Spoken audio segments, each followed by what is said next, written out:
What is up, man? It is your boy, Alexander Michaelides, and I'm here with... Ealef Cuts. Yes, sir, and welcome to episode 8 of In the Cut from the Chair to the Community. Now, this is a great day, man. It's a privileged time. We have our second ever guest to my right, the man, the myth, the legend, killer, Ayuel. Ayuel, talk to me, boy. How you doing? Man, I'm doing good, man. Just living life. How about you? Man, that's good. It's good, man. It's good. Ayuel was my former teammate, now brother, and it's been a blessing. We're going to kind of touch on his journey today, touch on where he's been, what he's been through, and where he's going. But yeah, man, without further ado, I'm going to hand it over to Ian. You know how we do when we have a guest, my man.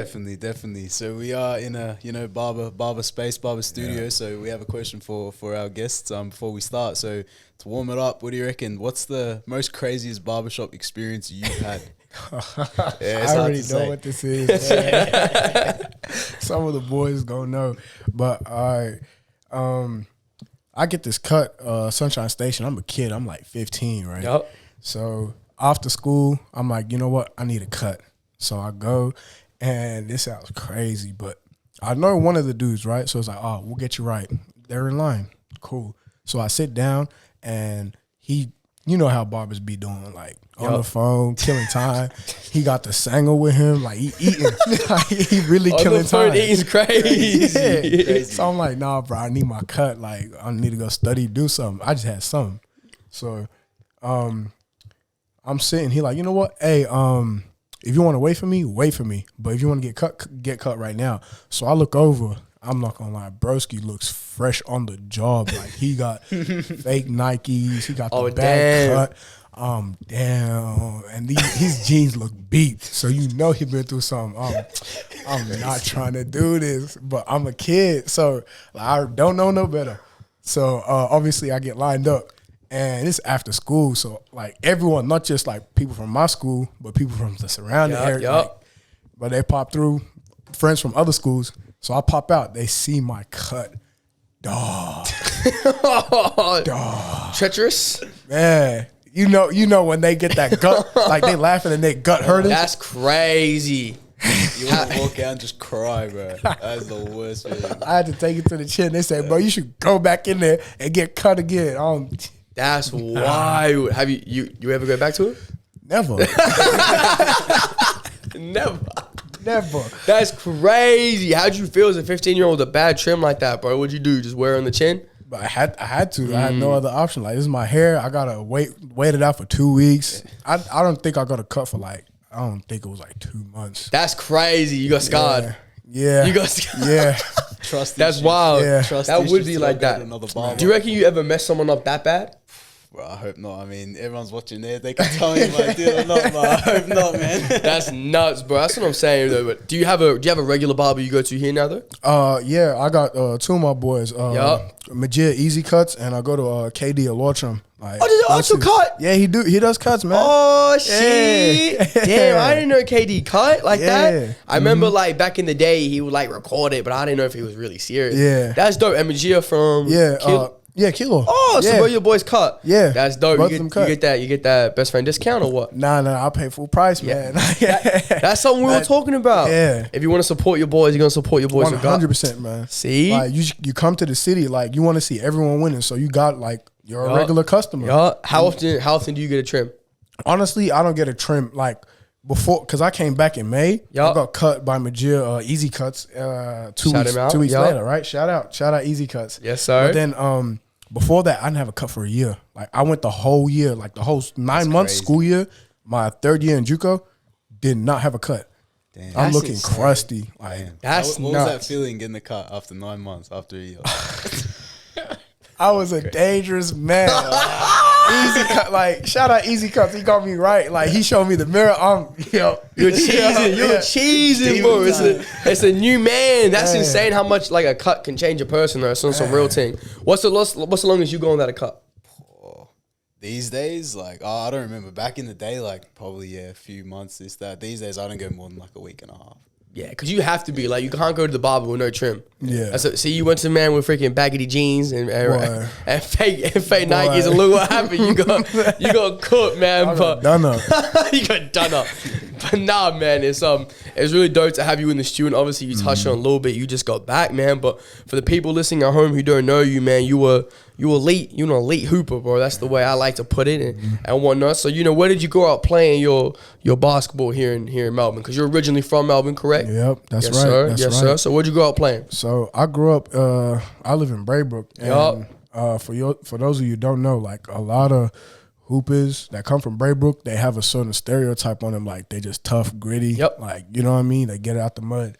And the people around me, like, Emmanuel Malou, Jackson McCoy, who just played in the Olympics. Shout out Jackson McCoy. That's nuts. Like, for that's South crazy. Sudan, right? Yeah, for South Sudan. Nuts. Like, Nuts. those are the circles of hoops that come from Braybrook, like where I live. You know what I mean? And like, that's an elite circle to just look up to and be like, that's the standard. Yep. Like, I think that's obviously inspiration, having role models, but like just being in that environment, like you got that chip on your shoulder, like I can be them. And that's where I come from. Like I hooped at Rec West Braybrook, played for the Redskins. Shout out the Redskins. Yeah, shout out the boys. Like they just came up with me, just hooping. And yeah, just that environment just makes you better. 100%. So what was it like growing up as a young kid in Braybrook, hooping and whatnot, and then kind of where did your basketball journey go from there? When did you start playing, rep and things like that? Because it's not as accessible, I feel like, or as talked about in those ends. You feel me? Yeah, because coming from the West, like you're kind of sandwiched because you either play at Keilor, Westgate, or you're out further west. Yeah. You know what I mean? Yeah. So it's not really accessible. And I was a late bloomer. Like I always played domestic. Like I played against some dogs. Like we had Steven, who's at I think it's not CSI. Southern Indiana. He's at Southern Indiana. Tough. Bronson, who's going D2. Like, we had some hoopers, like, playing against. Like, it's insane. Like, shout out Longhorns because that's a good program, too. Great program. And, like, just playing against those guys growing up, like, I feel like I didn't need rep to elevate me as a basketball player. And just those hoopers around me, like that friend group, just the hooping group, just got me better. And with that made me a late bloomer. I didn't stop playing rep till I was like 14. Insane. Yeah. That's pretty nuts. I played one season for a team that doesn't even exist, the Melbourne Predators. Like, we played for them one season, and then they just disbanded. I never heard of that in my life. Exactly. Macrodome Predator. What was your logo, bro? Like Alien vs Predator? Like what? It was a predator. Like That's crazy. I don't know how he did that. That's crazy. That's tough. All right, bet. And then where'd you play at? And then I think I took like 2 years, tried out at Westgate 1 year, and then they just put me in the 2s or the 3s. Bro, I'm not doing that. Yup. And like I was so far removed from rep, like I didn't have no networking, no connections. So I'm like, I'm gonna step back and just keep hooping the way I do. And I think when I took that step to play rep, that's when the Lordsham, shout out KD, he was playing at Coburg at the time. Yes, sir. Yeah. My boy. Yup. And then he's like, you know what? You'll like come to Coburg. And I think that opened the floodgates for me when it comes to just like getting myself out there on a high level in Melbourne. And played Coburg 18-2s. Great season. That's when you were playing at the 18-1s. Yep. Bro, they messed up those teams. I ain't even gonna hold this man. It didn't make no sense, bro. The 2s were like the 1s, 2s, and 3s were all in the same division that year. Yeah, right. Yeah, that's what I'm saying, bro. It was shambles of a year. But anyway, you played 18-2s. Yeah, played 18-2s. And then I tore my ACL that season, which is crazy. Like being that young, basketball being my whole life. I've been playing since I was 7. And then for that, gone. Sideline. And shout out Redskins because they linked to a youth foundation, and that got me to a doctor. And within me tearing my ACL, I got surgery within 2 weeks. Wow. Yes. Wow. Like I can't, like these are, like I'm just forever grateful for that because if I didn't take that time away from basketball, I wouldn't know what I wanted to do away from basketball outside of the 4 lines. That's a like, big thing. Big thing. Like I found out who I was as a person, what I want to do, my hobbies, like everything like that. And that's when I started to plan everything and become more cerebral. Insane. Everything happens for a reason, really. Yeah. So, like, because a lot of people, a big injury like that, especially at your age, at 18 at the time, it's a really integral part of your career, I find. But it's good that you sort of took that time as, okay, I could step back and reevaluate. Yeah. 100%. Before we kind of jump into what you reflected on whatnot, how did you deal with the injury, bro? Because I remember it. I remember you being sidelined and in the crutches and whatnot, and still this man had a smile on his face, and he was still positive despite all of that. He's like, man, I'll be back, and through the grace of God and hard work and everything, he was, bro. So how was that, and how did that injury kind of shape your mental as a young man? When I tore it, like, and my doctor told me, like, yeah, you tore your ACL, you're out for 9 to 12 months. Like, my heart dropped. Like, I'm like, man, I'm gonna be away from basketball. Like, what's that gonna look like? You know what I mean? And then like, I didn't reach out to anybody who tore their ACL or nothing like that. And I'm just looking at it, and I remember this was 2019 when the Raptors won the chip. Yep. Me and my older brother, were watching the game, game 6. Game 6 or game 5 when Klay Thompson tore his ACL. Yep. Right? Yep. And then when he tore his ACL, like, it just, I don't know what it was, but when it happened, I'm like, yeah, he tore his ACL. And for some reason, that just made me more comfortable. Like, seeing that happen, like, it made me more comfortable. Like, okay, like, now, like, I feel like I have a buddy with me. And that's when I followed Klay Thompson, and I looked at his life outside of basketball. Oh, wow. Yeah. So then, like, I would see his process and his recovery process, and that kind of helped me to mold my building blocks to get better. Yeah. That's pretty insane, the fact that, you could take kind of inspiration or whatever it was from someone dealing with the same thing. So what did you kind of learn from following Klay's journey and how he dealt with things and what he did outside of basketball? Because I think the biggest thing was to enjoy what you do with intention outside of basketball. Like, that was the biggest thing for me, because, he doesn't, at that time, he didn't have a girlfriend. It was him and his dog Rocker. Like, they're on a yacht. They on their life. They chilling. I mean, and like, when I found out, like these are professional hoopers. They get paid millions to play basketball, and he's that happy outside of the 4 lines. Why can't I be? Crazy. Damn. You know what I mean? You put me on game. Yup. Yup. So then that's when I started, like, getting into stuff, and, like, I started delving deep into more. I'm a big nerd. Like, everyone that knows me, I'm a big nerd. Like, anime, DC, Marvel, like, TV shows. Like, that's all me. I can talk about it for days. I like it. Yeah. And then I got into that, and that's when I started listening to podcasts more and just hearing other people's perspectives. And yeah. That's insane. What do you feel like you kind of, when you becoming more cerebral, as you said, what was something you learned about yourself that you didn't realize that you would have because of the injury? Ooh. That's a great question. I think it'll be that whatever it is, like, I'm always ready to take that next step. Like, I have, I'd say it's not really attachment issues, but I love talking about the past. You know what I mean? I love it. Like, I love talking about past experiences. And I think it was not really knowing when to move on, but to take that step forward to the next thing, while holding on to what I had in the past, like moving on to bigger and better things and just facing it head on. I think that was the key that did it for me. And you could probably definitely agree with the fact that your injury also, made you a stronger person and stuff like that. You spent 12 months sidelined, having to, reevaluate what you're doing, where you're going to be going to after that. So how did that sort of strengthen yourself as a person beyond the basketball court?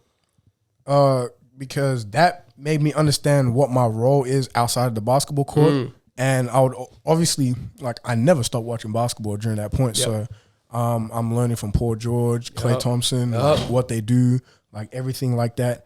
And that changed my basketball identity. And that changed my regular identity, like, because basketball is like, shout out Jim Markovsky, because he's a great mentor. I love saying it, like, whenever I have the opportunity. Yeah, for sure. Talk it. Like, sport is just a vehicle for your life. Like, it will teach you so much stuff about who you are. And Steve Kerr had a direct quote about this. You play basketball the way you live your life. And that, like, those two are synonymous. And it's, so, like, my basketball identity directly correlates to what I am, like, who I am as a person. Bro, how old are you? I'm 21. Bro, 21, and he's spitting game like that. That's like someone who's, bro, some real shit. He in his bag today. I'm like, but that's real, man. Like, I think a lot of young athletes as well in our generation, they get so caught up and hung up on, their stats and their points and, all of that, how many goals they kick, whatever sport it may be. But who are you outside of that? If that gets taken away from you, what's your identity? You know what I mean? And I feel like you've done a fantastic job just being who you are, bro, without needing the ball. Yeah. You feel me? Like, just a massive growth in your development to separate the basketball and Ayuel as a person. A lot of young athletes can't do that. So what's some advice that you would give to them that, hopefully they don't have to go through a massive injury to kind of experience that? Honestly, I would say, like, it's fine to be obsessed. Like, I'm obsessed with the game. Like, everyone knows that. I always talk about the game. But, like, I'd say you need to find enjoyment in other things. And, like, please make it healthy things. Because that type of stuff will help you so much further. Like, if you do everything in moderation with intention, you're going to get to places. Like, you go to the sauna, you hang out with your friends. Like, a lot of people say, like, it's good to have your friends and don't live with them. And that's a great one because you get to be in spaces, enjoy your time with friends, and learn from them. But if you're with them too much, like, too much sugar is bad for your smile. It's just going to be too bad for you. So, hold on, bro. Run that back. What did you just say? Too much sugar is bad for your smile. He's back. I never heard that one. I'm going to be dropping that on the daily now. That's surreal, man. And again, I feel like maybe, your upbringing and the nitty gritty part of Braidwood that you're from kind of, let you know that it's important to have real ones around you, but not too much. You feel me? Like you just said, you can't over associate in a sense. You really, because it's tough, man. Not everyone goes down the same path you went. Yeah. And it's crazy because me and the boys talk about this a lot because, like, a lot of my high school mates and people outside of high school that I met through basketball, like, I see how their lives panned out, and I'm just like, man, like, I wanted so much better for you. Like, it could have went the other way, just turn the other leaf. Like, if you're not in the right spot at the right situation at the right time, maybe you wouldn't be in that position, And it kind of hurts me to see my boys like that. And like the people I hang around, like everyone's in a different aspect of their life. Like they're doing their big thing, Like they're working in different industries, and I love that for them. And we always find time for each other, and we always have a great time with each other. You know what I mean? Like we always push each other to be better. And I think that is the key to a friendship, to just hold each other accountable. Definitely. We've touched on this before in earlier podcasts where it's important to surround yourself with people who are going to benefit you and be, be fruitful for your life and stuff like that. So I think, credit to you for being able to foster those positive relationships with others to get you to where you are today. But I think, as you touched on before, it's also important to note that, while, friends are important, you got to be true to yourself and put yourself first. So hats off for that. How do you think you do that as a person? You said that, you have those things on the side, like, the anime and the DC Marvel, all that. What else do you do aside from basketball and all that? So aside from basketball, like big anime, big TV show, big movie person. What's the best one right now? What's the best one right now? Best TV show? TV show you're watching right now, yeah. Oh, best TV show I'm watching right now? I hate to say this because I'm a hater. Yeah, that's fair. I love it. My boy is gonna see this, but One Piece, like it has to be one of my favorite shows out right now. One Piece? Yeah, One Piece. Yeah. Like it's like I caught up like 1,100 episodes in I think like a year and a half, maybe less than that. Damn. Because I was in Africa at the time, and I'm just watching episodes daily. That's insane. Yeah. Damn. 1,000. I'm like, hold on. I'm trying to register. Yeah, 1,000 episodes. That's nuts, bro. Yeah. So I guess that would have been like your little comfort show on the planes and whatnot. Yeah, like anytime I had like free time, I'm watching it on my phone, like MacBook. I'm just drinking tea. Watching it. He's watching it for sure. Yeah. For sure. And definitely, kind of a good segue into the next thing. So, right, kind of going back onto the basketball, man. Once you played at Coburg and you bounced back from your injury and you were playing youth and you were just, around, where'd you go from there, my boy? Where'd you go from there? Because this is insane, man. It's such an accomplishment to you. So had a good year at Youth League Coburg, and a coach reached out to me and Duncan. Yep. So we both had an offer to play in Neosho, Kansas, and we took that opportunity, and it was a great year. And Duncan, he had his plan. He said, I'm going to spend 1 year there, come back to Australia. great stuff. And I think that was very monumental for him.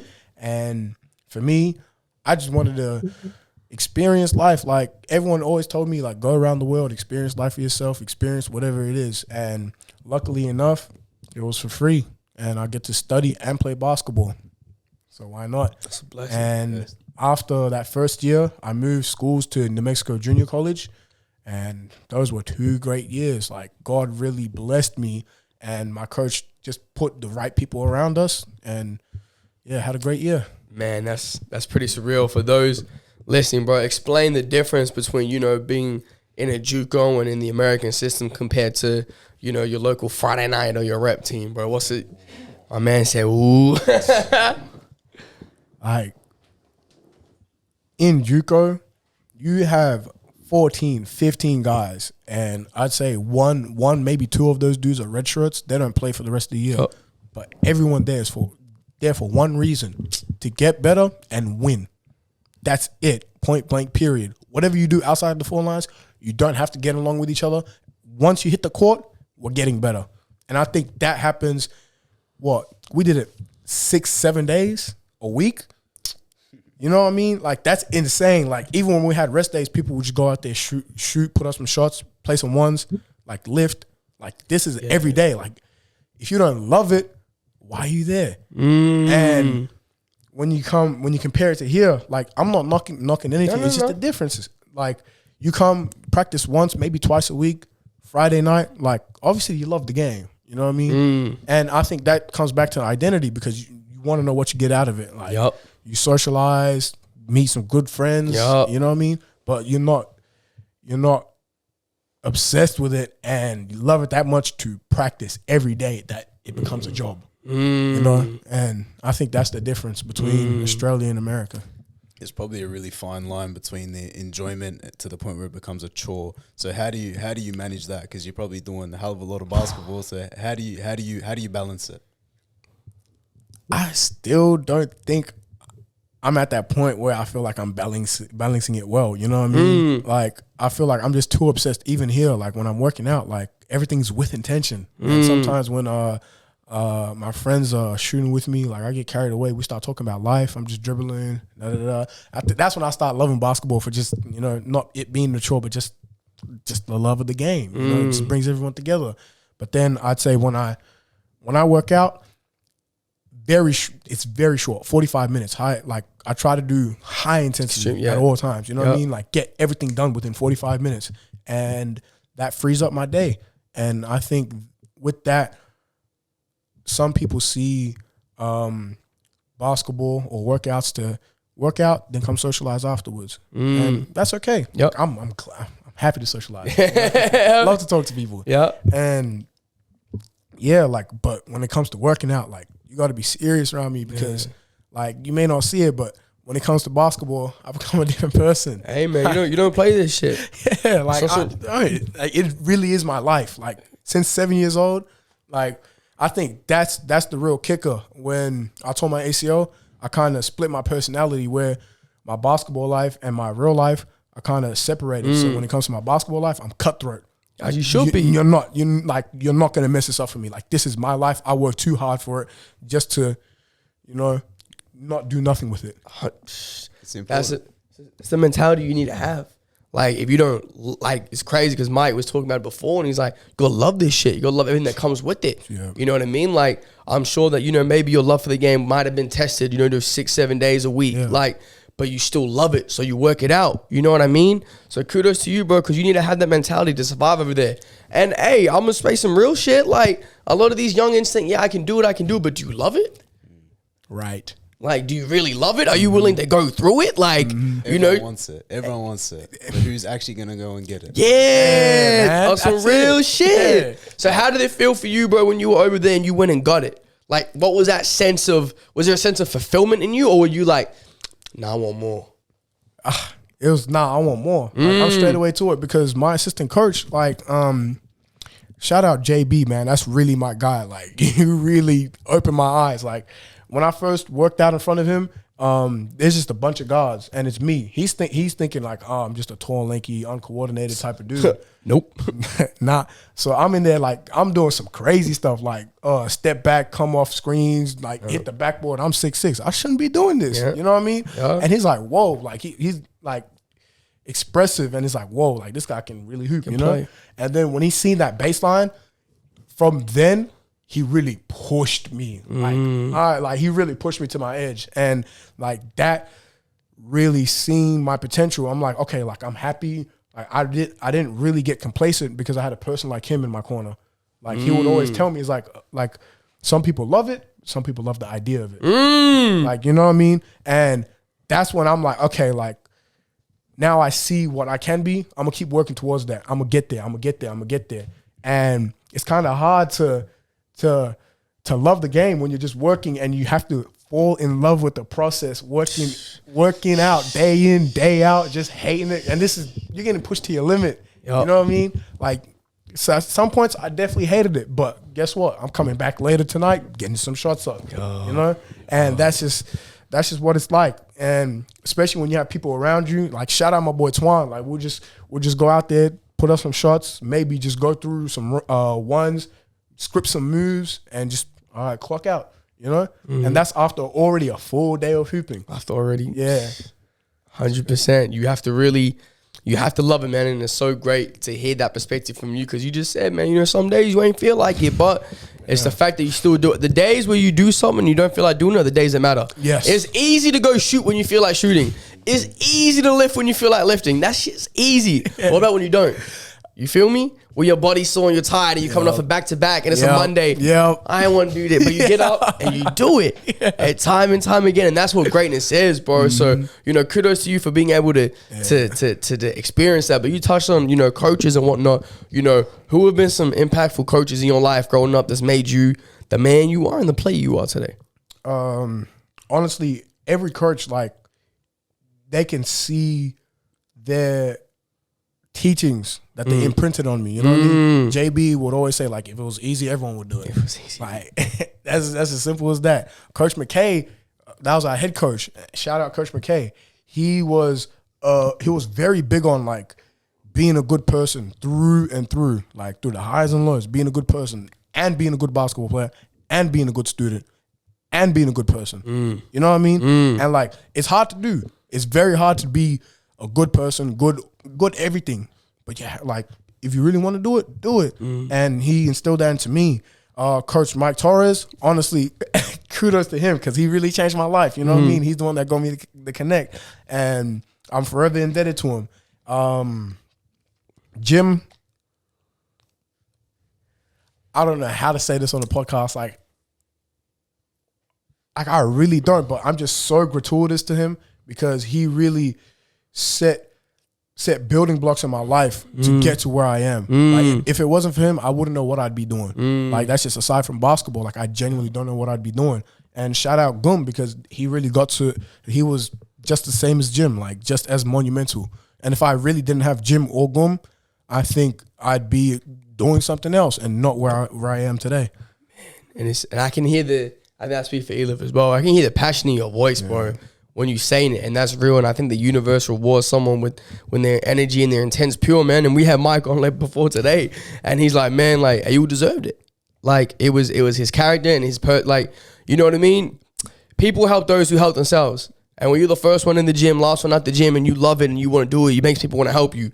And then also, like, I don't know, bro, but because I've known you for a while, but like, just the vibe from you, bro, is different. What's your first impression of Ayuel? Because it's the first time you all have met. Of course, bro. We just met now, you know. And cool guy, bro. Cool guy. Really chill, laid back. And I think it's, you know, it definitely brushes off from, you know, as you just touched on, the coaches that have coached you and other people in your life. I think it's really important.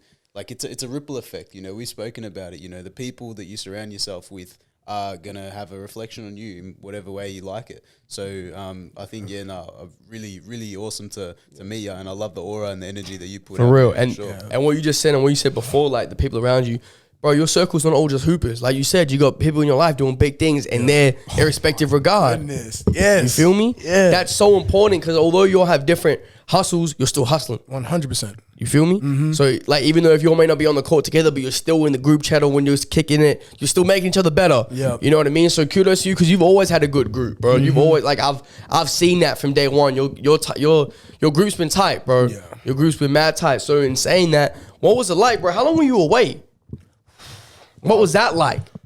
I was away for 3 years. Wow. 3 years straight. And this is fresh off of COVID, right? And I say this a lot, but I didn't really get to be an adult living by myself until I was away for those 3 years. And I'm under the mentality of like my train of thought is those first like 18 or however long years of schooling, 15, whatever it is, like they kind of help you get, I'd say, that help you find your personality, help you find who you are. And everyone around that, like friends, family, like they help you find who you are. But then once you're out of high school, like you get to show the world who you are. You know what I mean? Like everyone's always telling you, you should do this, you should do that. You know what I mean? And you're just unshaken. If your character's unshakable, if you know who you are, like you're imprinting on them. And it's like, I think that rubs off.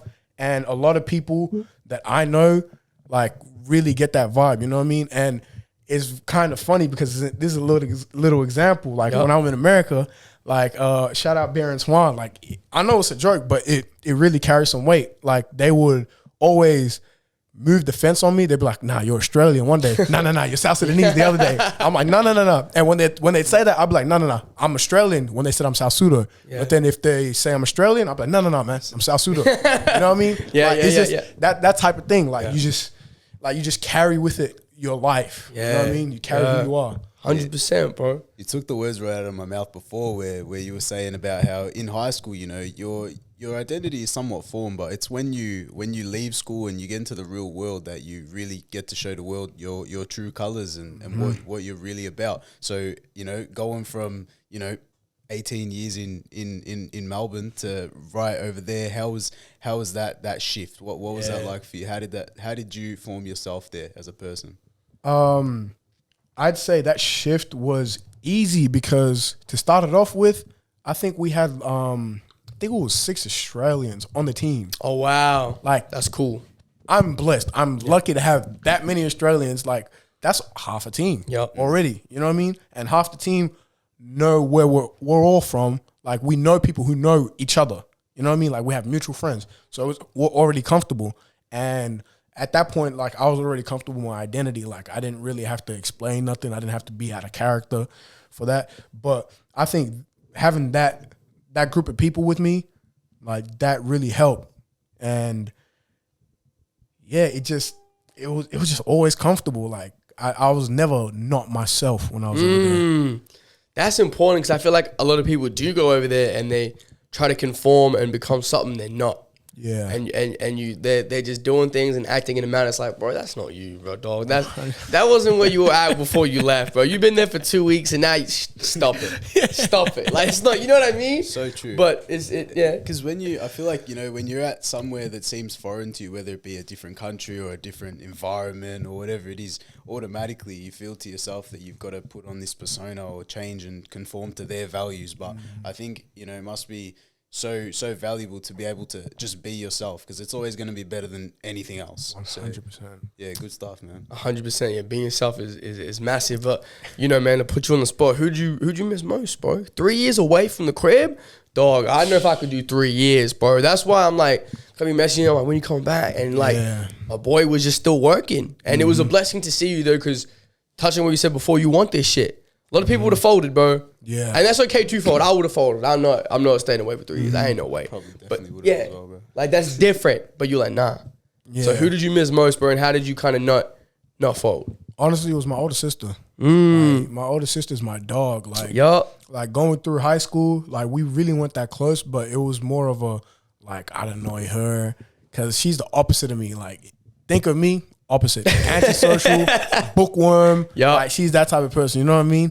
And like, I missed her the most because being away for 3 years, she was also out in Tokyo at that time. Oh wow. Yeah, and she was on I think it was paid leave. Yep. Just out there, so she's having fun. And like I'd always talk to her, and I'm like, damn, like I really miss my sister, and I didn't know why.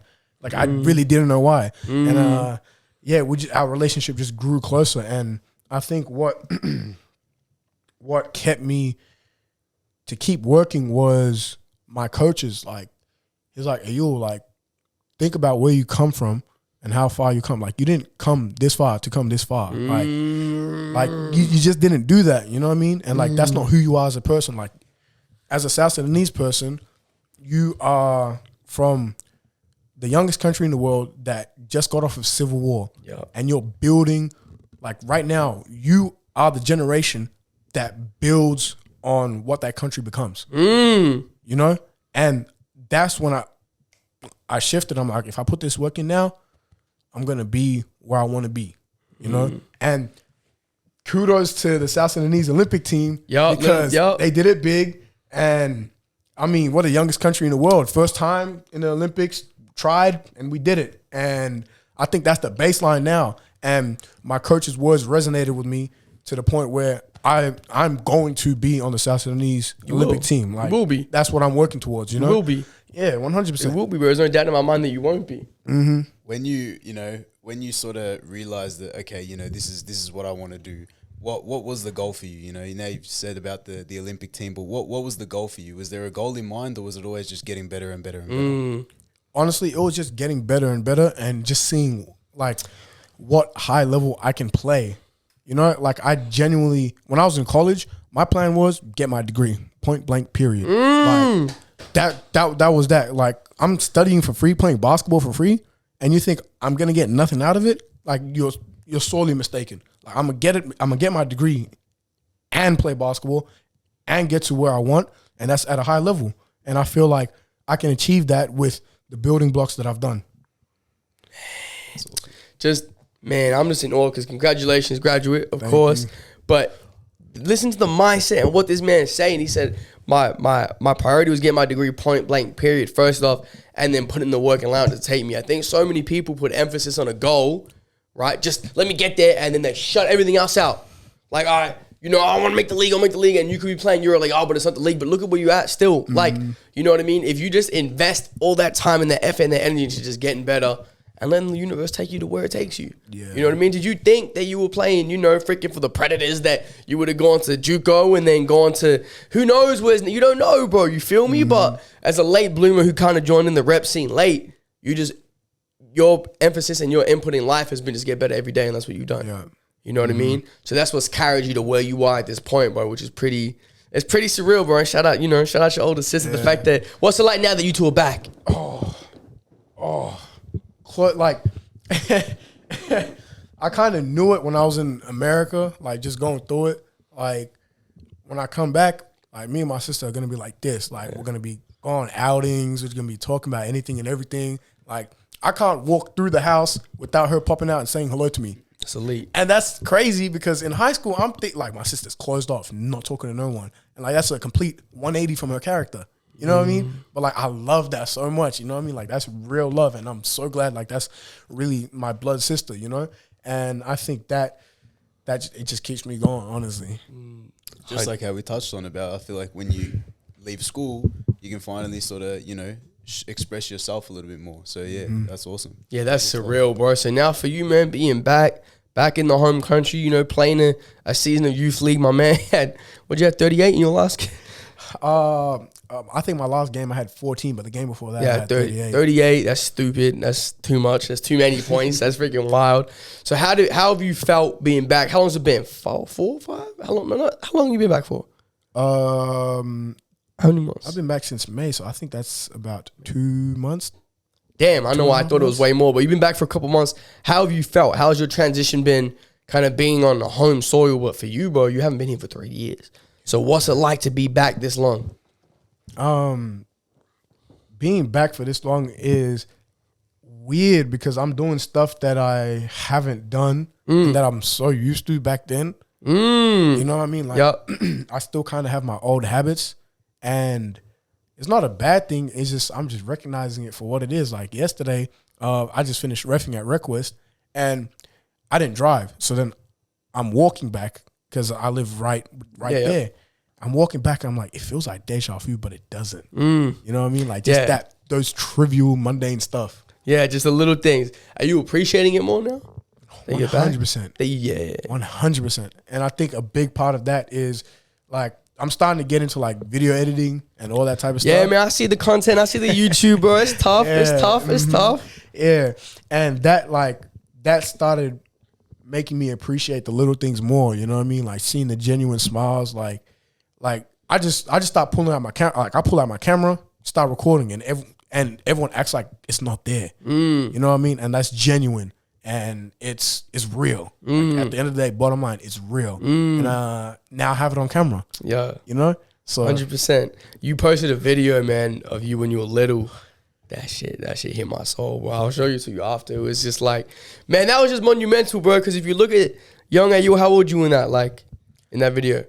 That was my first season of basketball. You were built for it, bro. Right? There's no way a video like that gets done for just like a random kid. That's wild. Yeah. That's wild. That's some documentary stuff. That's some like LeBron type shit. Like, bro. Prodigy video. Yeah, bro. It is. It's like a young him, like dribbling, like tiny shoes. And now you fast forward to where he's at. You know, being a freaking collegiate athlete, a collegiate graduate. First and foremost, my brother. And now you back here freaking running the league, bro. So what's next for you? What's in sight for you? I know you kind of want to get better each and every day, but with that being said, what's in your sights? Honestly, just play at a high level. Yep. Like, because now I understand that there's really levels to it. You know what I mean? And this isn't just basketball. This is life. Like, whatever industry you're in, there's always levels to it. Yep. And if you get to understand, like, the path and you get to mold it, like, you're very comfortable to where you want to go. Like, I just want to play at a high level. Yeah. So wherever that takes me, it will take me. You know? And I know God will bless me and He will do His work. How do you find comfort in the unknown?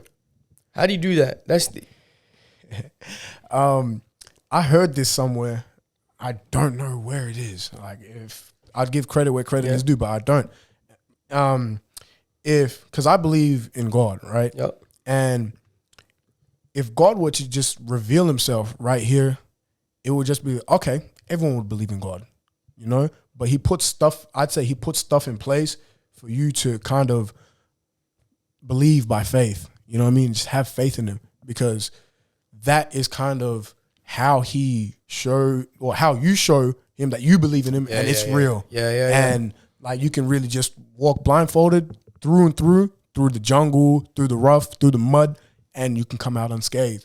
And that's because you have blind faith in God. And I think that is what it is because of Him. Like, He would, I forgot the quote, but if He was real, like, He would show Himself to you. But it's just not like that. So you just have to have faith. I feel you. Totally get that. Just because he's not physically here, we still know He's here. We believe that He's here, and we do as He says. So I feel like, you know, as you've said, just because, you know, you don't know what the goal's going to be, as long as you keep pushing, keep going. As you said, you didn't come this far to come this far. You know, you've still got ways to go. Even though you're already up there, you got ways to go. So I think, that's 100%. Awesome. And that's you know, I'm happy you kind of touched on faith and believing in God, because it's important to rep that. You know, for me, like, I'm kind of exploring my faith a little bit more, going to church, like doing all those kinds of things. And I feel like it does help you find comfort in the unknown. Because before I'd be like, you know, I just trust in it. But, you know, now it's like, I trust in God. You feel me? Like, having that. So was that a big pillar for you while you were over there as well, or just with a lot of what you do in your life? I wouldn't say He was put on the back burner, but a lot of my stuff wasn't really directed by God. Like, it was, okay, if I really want this, He will allow it. You know? Because like, God has a plan for everybody. You know what I mean? And if He were to show you that plan, you do it and not enjoy the process, the journey. You know? And that was a big part of me. I'm like, okay, like, if I do it and I want to do it, I'm going to do it. And if God doesn't want to do it, He's going to tell me, and I'll just step away from it. Simple as that. And that is what I carried with me when it came to faith in America. That's such a mature outlook and way to view it, bro. You make for some reason, bro, I know why, you just made life seem simple. Just like with the way you're speaking, bro. Like, I'm like, yeah, why would you ever complicated stuff? Just keep it moving. Yeah. You feel me? Just keep it moving. And man, for you to be able to put on and rep, you know, your country as well is something that's really, really important to you. And that's something that, you know, you've always done. You know, how do you feel like you've been I feel like even if it wasn't your intent, bro, you've been a massive role model to the community, bro. Yeah. Do you ever kind of feel that you are, or you're trying to be, or you're just living in purposely with who you are? I feel like I'm living purposely through who I am, and that kind of puts me in a position of being a role model. Yeah. You know what I mean? Yeah. And just being a public figure, because I'm doing stuff with purpose, with intention, and I'm doing what I love. Yeah. And I think a lot of people just get lost in the image, and they just like, oh, I love that idea. Yeah. I love that image. Yeah. And I want to be that, but they don't get the steps to get to that. And that is, I think that's what the purpose of a role model is, to kind of like circle back to the start and show them the steps.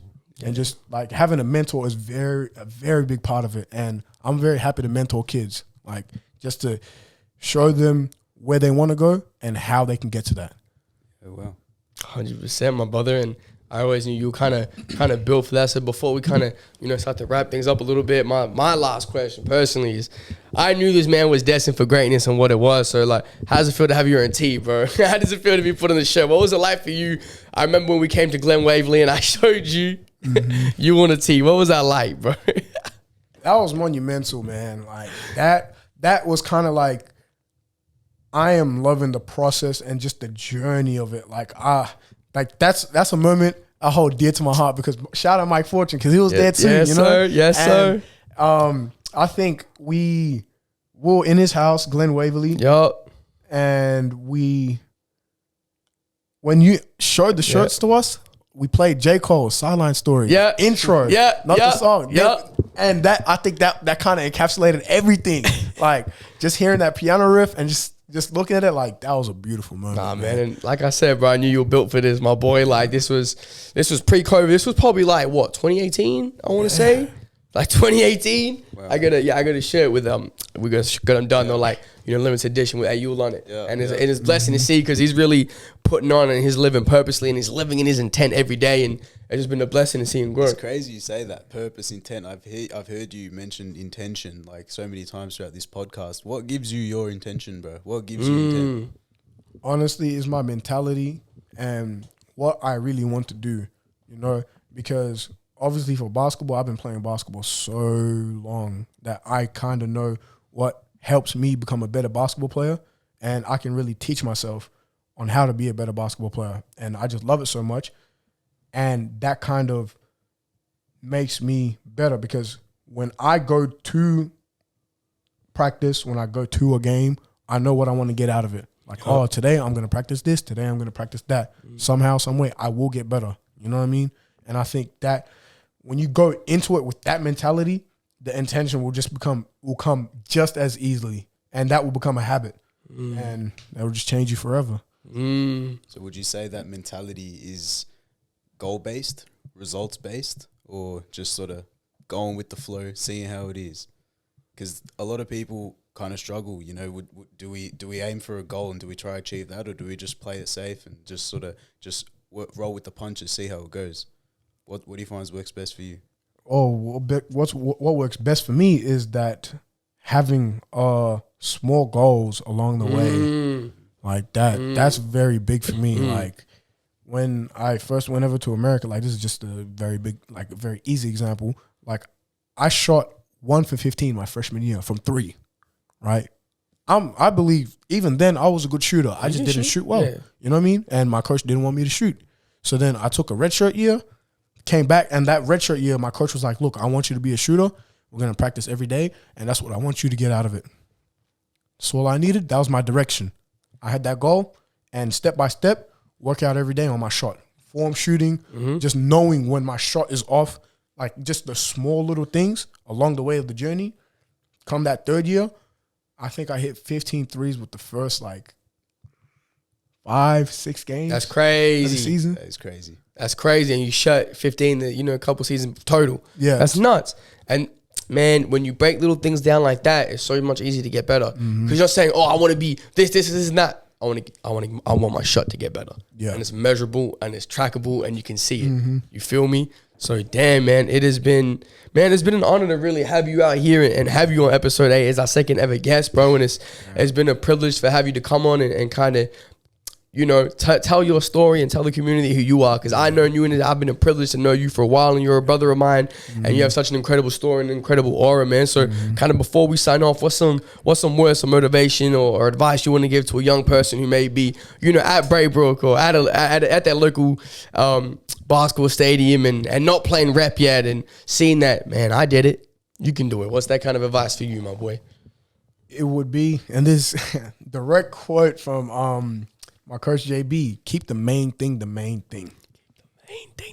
It's so simple, but it helps. Keep the main thing the main thing. And if you want some side stuff, that's the side stuff. But always keep the main thing the main thing. Makes perfect sense. Easy as that. Keep the main thing, man. Episode 8 in the cup from the chair of the community with my brother Ayuel Ayuel. Yeah. Done and dusted. Let's go. Let's go. That's tough. That's tough.